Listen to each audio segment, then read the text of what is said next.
আলহামদুলিল্লাহ নাহমাদুহু ওয়া নুসাল্লি আলা রাসূলিহিল কারীম আম্মা বা'দ। আমাদেরকে ইদানিং কেউ কিছু জিজ্ঞেস করলে আমরা উত্তর দেওয়ার জন্য উদ্গ্রীব হয়ে যাই। বিশেষ করে ধর্মীয় কোনো মাসালা জিজ্ঞেস করলে আমাদের জানা থাকুক আর না জানা থাকুক রিপ্লাই দেওয়ার কেমন জানি আমরা উদ্গ্রীব হয়ে যাই। আসলে কি ঠিক? আমরা মনে করি উত্তর না দিতে পারা মনে হয় লজ্জাজনক। তাহলে আপনার জন্য একটা ঘটনা বলছি।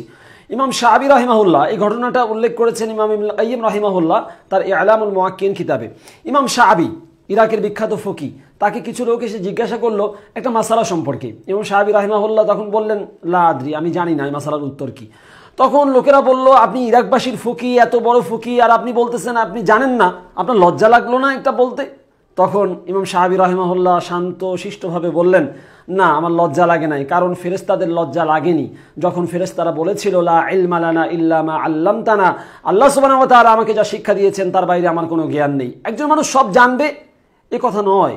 আপনার না জানা থাকতেই পারে, কেউ জিজ্ঞেস করলে না জানা থাকলে বলে দিন, ভাই আমি জানি না, এর মধ্যে জ্ঞান রয়েছে। বলা হয় না আমি জানি না বলতে পারাটাও নিসফুল ইলম বা একটা জ্ঞানের কথা।